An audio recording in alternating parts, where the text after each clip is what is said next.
প্রিয় দর্শক, আপনাদের শুভেচ্ছা জানিয়ে universal medical college and hospital আজকের সংবাদপত্রের আজকের আয়োজনটি শুরু করছি।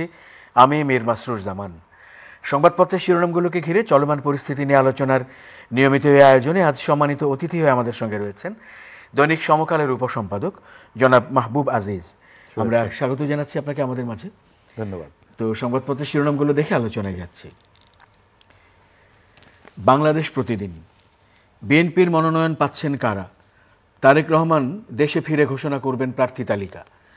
ঐক্যের শেষ চেষ্টা কমিশনের। জুলাই সনদ বাস্তবায়নের পথ খুঁজছে কমিশন। ইতিহাসে প্রথম নারী প্রধানমন্ত্রী পাচ্ছে জাপান। বেগমপাড়া যেভাবে লুটেরাদের ঠিকানা। দৈনিক ইত্তেফাক। জুলাই সনদ বাস্তবায়ন পদ্ধতি, মতভিন্নতা কাটেনি, নিজ অবস্থানে অনড় দলগুলো। আজ প্রবারণা পূর্ণিমা। বিশ্ব শিক্ষক দিবস আজ। বৈষম্যের শিকার 5 লাখ শিক্ষক। মানবজমিন। কালিয়াকৈরে জুলাই যোদ্ধাদের ভুয়া তালিকা।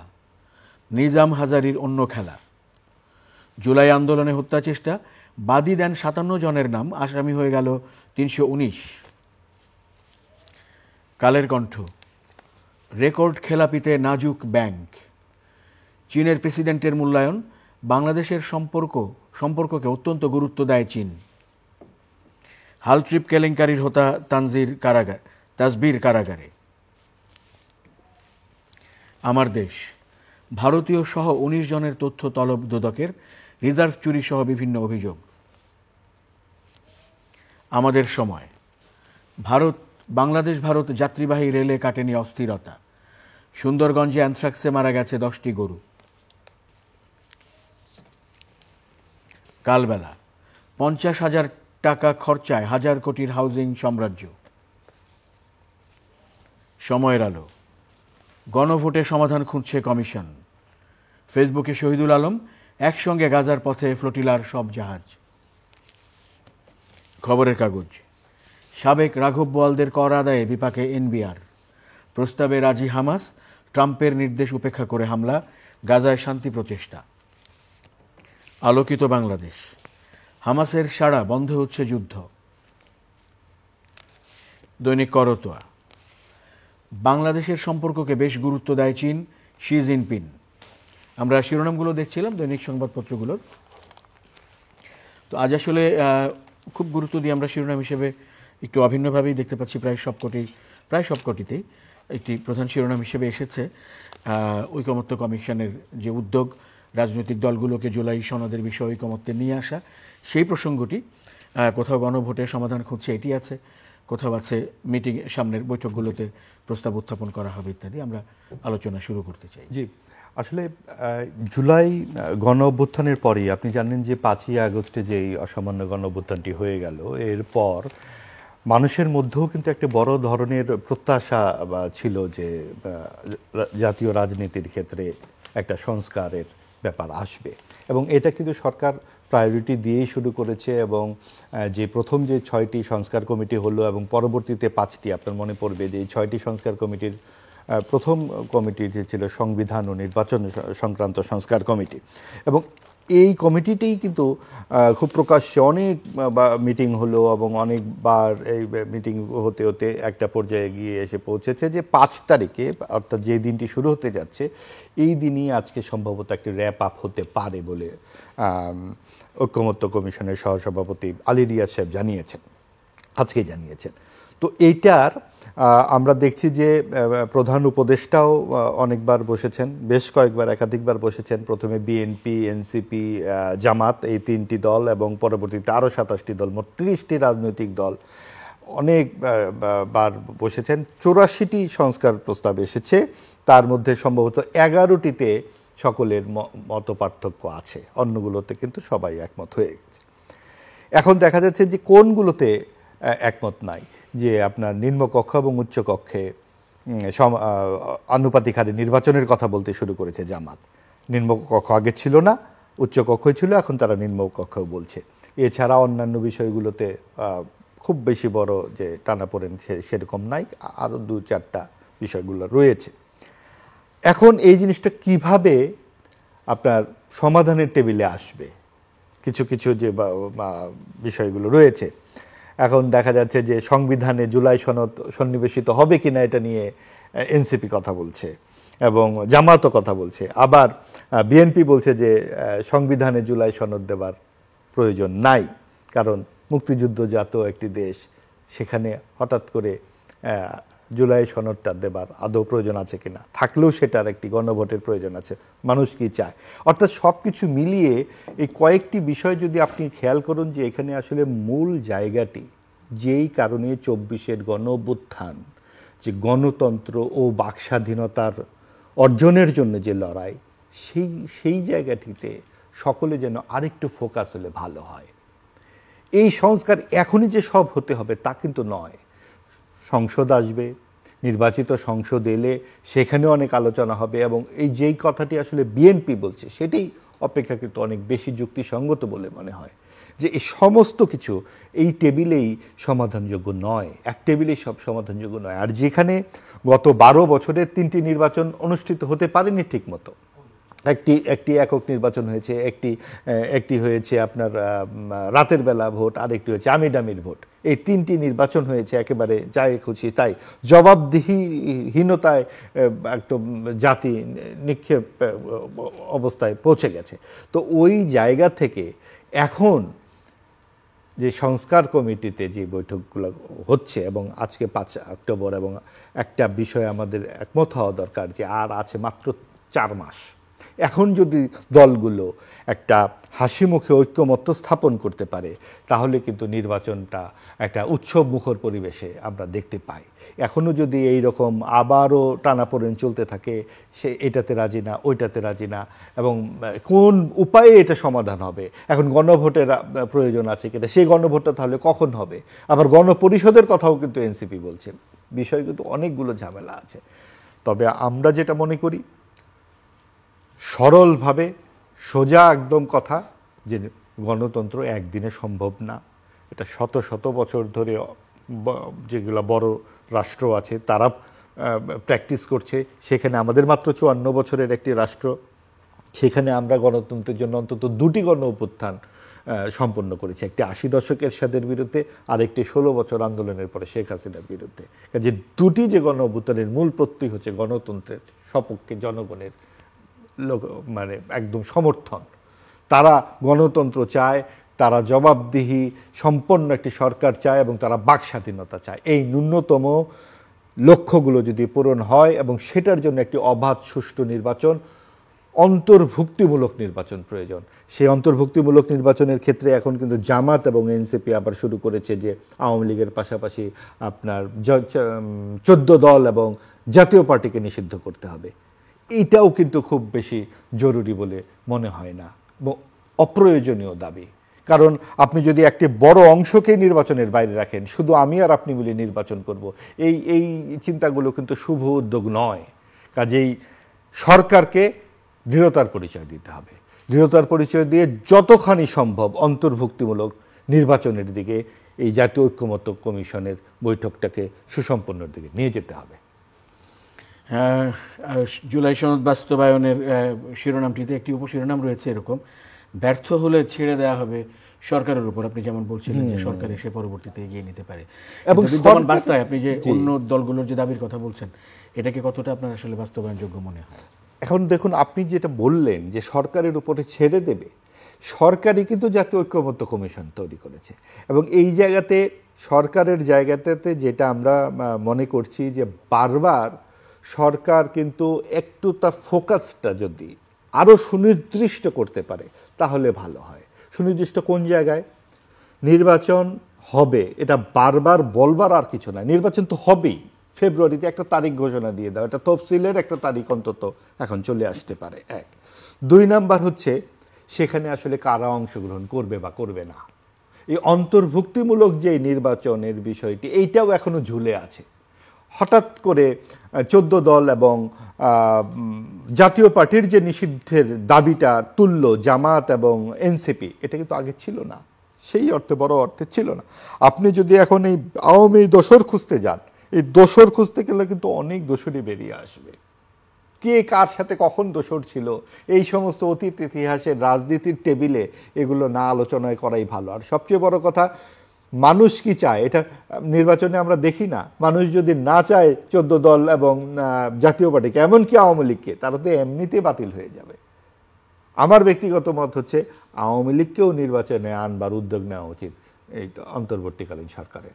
এবং সেইটা যদি আপনার এই বিচার তো সম্পন্ন হয়েই যাচ্ছে, হয়তো আগামী 1 মাসের মধ্যে 1.5 মাসের মধ্যে আমরা একটা দৃষ্টিগ্রাহ্য পরিস্থিতি দেখতে পারবো। আপনার আওয়ামী লীগের যারা অভিযুক্ত নেতা এই গণহত্যার, তাদেরকে তো আমরা শাস্তির আওতায় দেখে ফেলবো। এবং সেটা যদি আওয়ামী লীগকে একদম সাংগঠনিকভাবে আপনার নিয়ে আসতে হয় আপনার বিচারের কাঠামোয়, সেটাকেও আপনি একেবারে যে চিরদিনের জন্য আওয়ামী লীগ নিষিদ্ধ করে দেবেন, এটা আসলে বোধহয় খুব যুক্তিসঙ্গত হবে না এবং গণতান্ত্রিক কোনো বিধিবিধানের সাথে এটা সঙ্গতিপূর্ণ নয়। আপনি দেখুন আমাদের এই দেশের গত 71 মুক্তিযুদ্ধ থেকে শুরু করে বিভিন্ন সময়ে বিভিন্ন রাজনৈতিক দল নানানভাবে গণমানুষের বিপরীতে কিন্তু দাঁড়িয়েছে। তারাও কিন্তু পরবর্তীতে রাজনীতিতে খুব বড় আকারে এসেছে, তারা নির্বাচনে অংশগ্রহণ করছে। কাজেই এই সমস্ত বিষয়গুলোকে আমরা যতখানি ইতিবাচক দৃষ্টিতে দেখতে পারবো, এবং যিনি অপরাধী তাকে অবশ্যই শাস্তি পেতে হবে, এবং সেটা যদি সাংগঠনিকভাবে পেতে হয় সেটাও আমরা সাংগঠনিকভাবে বলতে গেলে তো একদম আপনার পুরো সংগঠন জুড়ে যদি আপনি বলতে চান, তাহলে কিন্তু সমস্যা দেখা দেবে। কাজে এই বিষয়গুলোর ক্ষেত্রে আমরা সরকারের কোনো বক্তব্য কিন্তু এখন পর্যন্ত পাইনি। সরকার বারবার বলেছেন আমরা তো আলোচনা টেবিলে ছেড়ে দিয়েছি, আমরা তো জনগণ কি চায় সেটা দেখব। জনগণ যে চায় সেটার কিন্তু কোনো রাস্তা সরকার এখনো বের করতে পারেননি। তারা 30টি রাজনৈতিক দলের সঙ্গে বসেছেন বটে, জনগণ যে এত বড় একটি অংশীজন, তাদের সাথে কি আসলে বসা হয়েছে? তাদের সাথে কিন্তু বসার সুযোগটা কোথায়? বসার সুযোগ সেই নির্বাচন আপনারা দেন, এবং সেই নির্বাচনে সকলেই অংশগ্রহণ করুক। যারা একদম চোখের সামনে গুলি করে বসে আছে তাদেরকে তো আপনি আইনের আওতায় এনেছেনই, সেটা খুব দৃষ্টিগ্রাহ্য হয়তো বিচার একটা হয়ে যাবে। কাজেই আর এর মধ্যে সরকার যদি দৃঢ়তার সঙ্গে বলে যে একটা অন্তর্ভুক্তিমূলক নির্বাচন হোক, সকলেই অংশগ্রহণ করুক, এবং অবাধ সুষ্ঠু নির্বাচনের ভিত্তিতে যারা ক্ষমতায় আসে, যারা নির্বাচিত হয়, তাদেরকে সকলে আমরা 5 বছরের জন্য সহযোগিতা করি, এইভাবেই আমাদেরকে এগিয়ে যেতে হবে। বিএনপির মনোনয়ন পাচ্ছেন কারা, এটি আরেকটি শিরোনাম। আমরা আগেও বলছিলাম তারেক রহমান দেশে ফিরে ঘোষণা করবেন প্রার্থী তালিকা। হ্যাঁ, তারেক রহমান ফিরে আসলে হয়তো আসলে অনেক কিছুই দৃশ্যে আমরা নতুন নতুন সংযোজন দেখতে পাবো, অত্যন্ত একটা গুরুত্বপূর্ণ পরিবর্তন আসবে। তিনি এখনো কেন আসছেন না সেটা নিয়ে অনেক রকম গুঞ্জন, অনেক রকম সংবাদ আমরা পত্রপত্রিকায় দেখতে পাই। এটাও বিএনপির পরিষ্কার করা দরকার যে তিনি কেন আসছেন না। আর বিএনপির এইরকম পরিস্থিতিতে প্রধান নেতার প্রবাসে থাকবার এই সুযোগেই কিনা এত বেশি কোন্দল হচ্ছে। আমি গতকালকে একটা ভিডিও দেখলাম যে আপনার চিটাগাংয়ের হাটহাজারিতে সম্ভবত বিএনপির 2 গ্রুপের প্রচণ্ড মারপিট হচ্ছে, এবং এটা কিন্তু সারা দেশেরই চিত্র এরকম। এবং আবার যখন মনোনয়নের ক্ষেত্রে চলে আসবে এই চিত্র কিন্তু আরও বেড়ে যেতে পারে, এবং তাদের ব্যাপারে নানান রকম অভিযোগ এসছে, দখল, নানান রকম চাঁদাবাজি। আমাদের এক উপদেষ্টা তো বলেই বসেছেন চাঁদাবাজি নিয়ন্ত্রণ করতে পারছি না, এটা সম্ভবত বা অর্থ উপদেষ্টা বলেছেন। তো এই যখন পরিস্থিতি, সেই ক্ষেত্রে মানুষের কিন্তু বেশ ভীতি আছে রাজনৈতিক নেতৃত্বের উপরে, যারা চাঁদাবাজি করে, দখলদারি করে, পেশিবাজি করে, এবং এইটার অভিজ্ঞতা গত 15-16 বছরে মানুষের খুবই খারাপ। এক আওয়ামী লীগ গেছে, আরেক দল এসে আওয়ামী লীগের মতোই করবে, এটা মানুষ পছন্দ করবে না বা করছেন না। কাজে এই বিষয়ে অবশ্যই বিএনপির খুবই সুদৃষ্টি রাখা উচিত, ইতিবাচকভাবে দেখা উচিত মানুষের এই বিষয়গুলো। কারণ মানুষ চায় শান্তিতে থাকতে, তারা অবশ্যই একটা গণতান্ত্রিক রীতিনীতির মধ্যেই দেশ পরিচালিত হবে এটা যেমন চায়, একই সাথে তার ব্যক্তি জীবন, তার সামাজিক জীবন, তার আর্থসামাজিক পরিস্থিতিতে একটা সুষ্ঠু নিরবচ্ছিন্ন একটা ধারাবাহিকতা থাকবে, সেটাও চায়। বিএনপির এই ধরনের যে দল উপদল, একটু বড় দলে নানান রকম বিষয় থাকবে, মনোনয়ন নিয়ে অনেক রকম ঘটনা ঘটবে, এটাও যেমন সত্য। এগুলোকে গণতান্ত্রিক উপায়ে খুব পরিশীলিতভাবে সমন্বয় করবার দায়িত্বও কিন্তু প্রধান নেতৃত্বের। সেই ক্ষেত্রে বিএনপির মনোযোগ দেওয়া উচিত, যেটি জামাত কিন্তু অত্যন্ত গোছানোভাবে করছে। ব্যাপারগুলো এভাবে ছেড়ে দিলে বিএনপির যেহেতু আর খুব প্রতিদ্বন্দ্বী নাই এখন, বিএনপি সামনে জামাত, এনসিপি, কাজেই জামাত যেভাবে গোছাচ্ছে সেভাবে তাদের সঙ্গে পেরে উঠবার ক্ষেত্রে অবশ্যই বিএনপিকে আরও মনোযোগী হতে হবে। তারা যদি গভীর আত্মবিশ্বাসী থাকে যে না আমরা তো জিতেই গেছি, এটা সম্ভব না। ভোটের মাঠে আত্মবিশ্বাস কিন্তু কাজ দেয় না। ভোটের মাঠে নতজানু হতে হবে, মানুষের দরজায় দরজায় যেতে হবে এবং বলতে হবে ভাই আমরা জিতলে কিন্তু এই কাজটা করব। আমাদের দলের ম্যানিফেস্টোই বিএনপি যেহেতু সবার আগে 31 দফা সংস্কার কর্মসূচি দিয়েছে, তারা যেভাবে বলছে যে এই সংস্কার কর্মসূচি তো আমাদের দেওয়া, তাহলে বিএনপির পক্ষে অসুবিধা কি এই সংস্কার কর্মসূচিকে আরও এগিয়ে নেওয়া, বিভিন্নভাবে এটাকে প্রচার প্রচারণার মধ্যে আনা, এবং তারা জিতলে এলাকা ভিত্তিক কী কী করবে সেগুলোকে আরও বিভিন্নভাবে তাদের ম্যানিফেস্টোতে এগুলো কীভাবে আসবে একদম দল মানে প্রার্থী ধরে ধরে সেটা করা উচিত। এবং বিএনপির পক্ষ থেকে বলা উচিত আমরা কিন্তু যাদেরকে মনোনয়ন দিচ্ছি তাদেরকে আমরা ওইভাবে বাছাই করে দিচ্ছি। সেই বিষয়গুলো কিন্তু আমরা খুব বেশি দেখতে পাচ্ছি না। বিএনপির পক্ষ থেকে আমরা কোনো নির্বাচনী কোনো রকম প্রস্তুতি আমাদের কাছে খুব বেশি স্পষ্ট না। আমরা দেখতে পাচ্ছি যে ফেব্রুয়ারি যে তারিখটি, সম্ভাব্য তারিখটির কথা বলা হচ্ছে, সম্ভবত মানে সরকারের তরফ থেকে তো ঘোষণাই দেওয়া হয়েছে ফেব্রুয়ারির প্রথমার্ধে নির্বাচনের বিষয়টি। সেই ব্যাপারে বিএনপি সবচেয়ে বেশি সরব, নির্বাচন যাতে সেই সময় হয়। অন্য দলগুলোও আছে। তো আপনি যেটি বলছিলেন যে তৎপরতা, নির্বাচন যে হবে সেই অনুযায়ী তৎপরতা, এইটা আসলে সার্বিক বিচারে সব দলগুলোর বিচারে যদি আপনি বলেন কেমন মনে হচ্ছে আপনার কাছে? আমার কাছে যেটা মনে হয়, আসলে ধরেন আমরা যদি একটা নির্বাচনের কথা ধরি, একটা সবাই মিলে একটা নির্বাচনে অংশগ্রহণ করব, আপনি আপনার গ্রামের কথা বলতে পারেন, আমি আমার গ্রামের কথা বলতে পারি, যেখানে যেখানে আমরা যাই, এখানে কিন্তু একটা হাটের মধ্যে, বাজারের মধ্যে বসে সবাই চা খাচ্ছে, গল্প করবে, সবাই বলবে। এখানে একটা পক্ষ যেন নাই যেটাকে আমরা বলতে চাচ্ছি যে ফ্যাসিবাদের দোসর, অমুক ফ্যাসিবাদের দোসর, তমুক ফ্যাসিবাদের দোসর। এই যে বিষয়গুলো, এইগুলোকে একটা স্পষ্ট জায়গায় নিয়ে আসতে হবে। আপনি তো বলতে পারেন না যে ভাই আমরা এই 2 জন বা এই 3 জনকে রেখেছি বা এই 4 জনকে, আপনাকে এর মধ্যেই ভোট দিতে হবে, প্রত্যেকে যাতে ভোটে অংশগ্রহণ করতে পারে। সেই বিষয়টি নিয়ে কিন্তু এখনো শুরু হলো না। জাতীয় ঐক্যমত্য যে বিষয়টি বলা হচ্ছে যে বিচার কার্যক্রম সবকিছু এখন যেহেতু প্রাধান্য পাচ্ছে, জুলাই সনদ, এইটাকে বিবেচনায় রেখে নির্বাচনের কাঠামোটি চিন্তা করা হয়, সেটাও আরো স্পষ্ট করে ফেলা উচিত। তাহলে আওয়ামী লীগ নাই, ঠিক আছে, এটাও স্পষ্ট করে বলে দেওয়া উচিত যে আওয়ামী লীগ নির্বাচনে অংশগ্রহণ করবে না। যেটা আমরা দেখলাম প্রধান উপদেষ্টার এই নিউ ইয়র্ক সফরে একটি সাক্ষাৎকারে উনি বলেছেন যে আওয়ামী লীগের কার্যক্রম স্থগিত, আওয়ামী লীগ তো নিষিদ্ধ নয়, এরকম একটি ইন্টারভিউ আমরা দেখেছি গণমাধ্যমে। সেটা নিয়ে কিন্তু আবার সরকার পরবর্তীতে, সরকারের পক্ষে আইন উপদেষ্টা বললেন না, এরকমভাবে বলা হয়নি, এটা আওয়ামী লীগ নির্বাচনে অংশগ্রহণ করবে না। আবার কিন্তু স্পষ্ট আমরা ইন্টারভিউতে দেখেছি যে প্রধান উপদেষ্টা বলছেন যে না, আওয়ামী লীগকে নিষিদ্ধ করা হয়নি। তো একটি নির্বাহী আদেশে আওয়ামী লীগের মতো একটি দলকে নিষিদ্ধ করাটাও তো আসলে খুব কঠিন ব্যাপার। সেটা বোঝেন বলেই প্রধান উপদেষ্টা সেভাবে বলেছেন। কাজেই এটা কিন্তু এখনো শুরু হওয়া হয়নি। এবং যাদেরকে নির্বাচনে অংশগ্রহণ করতে দেওয়া যাবে না, যারা অভিযুক্ত, তাদের একটি তালিকা প্রকাশ করে একদম সম্পূর্ণ, যে এইভাবে এটা জাতীয় ঐক্যমত্য কমিশনের টেবিলেই তো এটা সম্ভব হতে পারে। এখন জাতীয় ঐক্যমত্য টেবিলে বসে যদি 2 বা 3টি বা 4টি রাজনৈতিক দল বলে যে না, আমরা এই 20টি দলকে আমরা ফ্যাসিবাদের দোসর আখ্যা দিয়ে নির্বাচন থেকে বাতিল ঘোষণা করছি, এইটা আসলে গণতান্ত্রিক কোন বুদ্ধিতে কুলয়?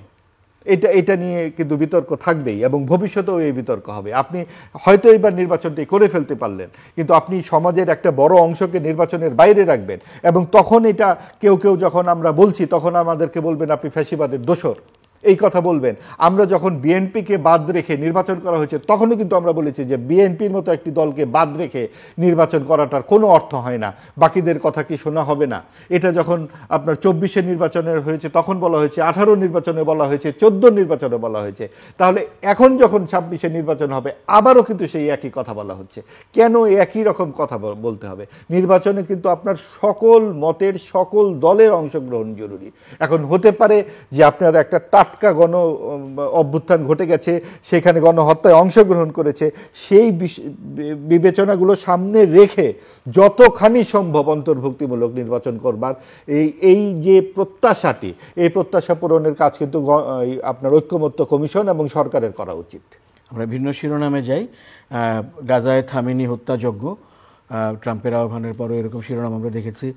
জিম্মিদের মুক্তিতে হামাস সম্মতি দিয়েছে, কোথাও দেখেছি যুদ্ধবিরতিতেও সম্মতি, এরকম একটি অবস্থা। আর ফ্লোটিলা যেটি যাচ্ছিল, তার যেটি একসঙ্গে গাজার পথে ফ্লোটিলার সব জাহাজ, যেটি আমরা আলোকচিত্রী এবং দ্রিকের প্রতিষ্ঠাতা শহীদুল আলম তার বরাত দিয়ে আমরা শিরোনাম দেখতে পাচ্ছি।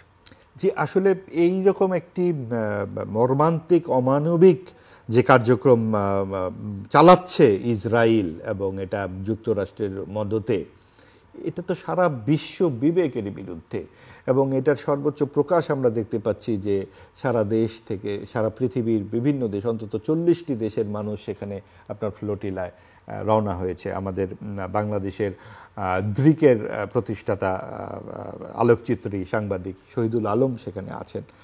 তো এইটা আসলে একটি সারা পৃথিবীর মানুষের সমর্থন ফিলিস্তিনের সাধারণ মানুষের প্রতি, এতে কোনো সন্দেহ নাই। কিন্তু এই সমর্থনই কিন্তু যথেষ্ট হচ্ছে না। ইসরায়েল, আপনি দেখেন যে আজকেও, মানে যেই খবর পত্রিকাটি আগামীকাল আপনি বাজারে আসবে, সেখানেও কিন্তু প্রথম পৃষ্ঠায় যে ইসরায়েল এইসব মানছে না, তারা এখনও বোমা হামলা চালিয়ে যাচ্ছে, আহত করছে, নিহত করছে। এবং আমি একটু আগে দেখলাম কোনো একটি পত্রিকার অনলাইনে, সেখানে একটি অনুবাদ তারা ছাপিয়েছে, সেই পত্রিকাটি সম্ভবত প্রথম আলোর অনলাইনের শিরোনামে আছে যে ট্রাম্প পর্যন্ত হতবাক হয়ে যাচ্ছে যে ইসরায়েল তো কথা শুনছে না। তার মানে সেই দানবের মতো, যেই ফ্যাসিস্টকে আপনি দুধ কলা দিয়ে এত বড় করেছেন, যে ফ্যাসিস্ট এখন আপনার কথাও শোনে না। কাজেই এইটা আসলে অবশ্যই যুক্তরাষ্ট্রকে আরও শক্তভাবে এগিয়ে আসতে হবে। আমাদের সময় প্রায় শেষ দিকে, আমরা একটি বিশ্ব শিক্ষক দিবস আজই শিরোনাম ঘিরে একটু আলোচনা করতে চাই। বৈষম্যের শিকার 5 লাখ শিক্ষক শিরোনামটি রয়েছে আমাদের সামনে। আপনার মনে আছে আমরা ছোটবেলায় সেই যে একটা গল্প পড়েছিলাম যে কুকুরের 4টি পার 1টি পার বেতন পায় সেই শিক্ষকদের অবস্থা কিন্তু এখনো সেই রকমই আছে। আপনি দেখুন যে এই আমাদের প্রাথমিক বিদ্যালয়ের শিক্ষকদের বেতন কত। আমাদের প্রায়ই ঢাকা শহরে প্রেস ক্লাবের সামনে সারা দেশ থেকে শিক্ষকরা এসে আন্দোলন করেন তাদের বেতন ভাতাদের জন্য। এবং আমাদের যে ছাত্রছাত্রীরা আজকে উচ্চশিক্ষায় শিক্ষিত হচ্ছে, তারা কি আদৌ 1% ছাত্রছাত্রী কি প্রাথমিক বিদ্যালয়ে বা উচ্চ বিদ্যালয়ে শিক্ষক হওয়ার আগ্রহ দেখায়? কেন দেখাবে? কারণ সেখানে বেতন কত। আপনার যে গ্রেডের কথা, প্রস্তাবিত গ্রেড আমি দেখলাম যে 20টা গ্রেড আসছে, প্রথম গ্রেডের বেতন 1,20,000, মানে যেটা আর কি বেসিক, সেটার একটা প্রস্তাব আসছে। কিন্তু সেগুলো তো আসছে আপনার সেই ক্যাডার সার্ভিসের জন্য। আপনার স্কুলের শিক্ষকদের কোনো রকম আপনার গ্রেডের ব্যাপারে কারো কোনো মাথা ব্যথা নাই। এবং সেইখানে আমাদের শিক্ষকদেরকে যদি আমরা সেই বেতন ভাতা না দিতে পারি, তাহলে কিন্তু শিক্ষা ব্যবস্থা সেই মুখ থুবড়েই পড়ে থাকবে। আর যেই দেশে আপনার 4 রকমের শিক্ষা ব্যবস্থা থাকে, বাংলা, ইংরেজি, আরবি, ক্যাডেট কলেজ, এবং এক এক কলেজে এক এক রকমের শিক্ষা ব্যবস্থা এবং এক এক রকমের বেতন কাঠামো। আপনার ইয়েতে সরকারি স্কুলে এক ধরনের, আপনার প্রাইভেটে একরকম, যে যা পারে তাকে দিয়ে দেয় এবং চাকরির কোনো নিরাপত্তা থাকে না। এখন সেই শিক্ষকরা তো, যেই চাকরিতে নিরাপত্তা নাই, শিক্ষকরা সেইখানে কিন্তু খুব বেশি দিন থাকতে চায় না স্বাভাবিকভাবে। তার তো একটা নিরাপত্তা, জীবন জীবিকার প্রয়োজনের, তার জন্যই সে থাকতে চায় না, কারণ তারও তো সন্তানাদি আছে। তা কাজে এই যে এই ব্যাপারগুলো, এটা আপনি দেখেন যে বৈষম্যের শিকার 5 লাখ শিক্ষক, এই 5 লাখ শিক্ষকের সাথে আরও তার পরিজন, এরা আমাদের সূতিকাগার, তারা আমাদের প্রজন্ম থেকে প্রজন্মে শিক্ষার আলো ছড়াবেন। তারাই যদি এই পরিস্থিতিতে পড়েন, তাহলে দেশের পরিস্থিতিটা কি দাঁড়ায়? অবশ্যই সরকারের উচিত, এরকম একটা খুব বড় একটা সুযোগ ছিল, এখনও সুযোগ আছে বলে মনে করি, আরও 4 মাস আছে হাতে সময়ে, শিক্ষার ক্ষেত্রে সরকারের খুব বড় ধরনের উদ্যোগ নেওয়া উচিত। আপনি শিক্ষকদের বেতন থেকে শুরু করে অবকাঠামো এবং শিক্ষার ভিতরে যে এত বিভাজন, 4 রকমের প্রতিষ্ঠান, কোনো স্কুলের বেতন 80,000 টাকা পর্যন্ত আছে স্কুলে, আবার কোনো স্কুলের বেতন 20 টাকা, 30 টাকা, 30 টাকা আর 80,000 টাকা, এই যদি হয় পার্থক্য, শিক্ষার পার্থক্য তো তাই হবে। কাজে একটা দেশে এত বিভাজন কেন থাকবে? একই বয়সের একটা বাচ্চা, একটা শিশু, সে পড়বে ৮০,০০০ টাকার স্কুলে, ৫০,০০০ টাকার স্কুলে, আরেকটা বাচ্চা পড়বে ২০ টাকার স্কুলে। আপনি তারপরে একটা লাইনে দাঁড় করিয়ে বলবেন তোমরা একসাথে দৌড়াও, এটা কি হয়? এবং এই বিষয়গুলোকে অবশ্যই সরকারের অ্যাড্রেস করা উচিত। অনেক অনেক ধন্যবাদ জনাব মাহবুব আজিজ আজকে আমাদেরকে সময় দেওয়ার জন্য। আপনাকে ধন্যবাদ। প্রিয় দর্শক, আপনাদেরও ধন্যবাদ সঙ্গে থাকার জন্য। চ্যানেল আইয়ের নিয়মিত আয়োজন universal medical college and hospital আজকের সংবাদপত্রের আজকের পর্বটি এই পর্যন্তই। ভালো থাকবেন সবাই। শুভরাত্রি।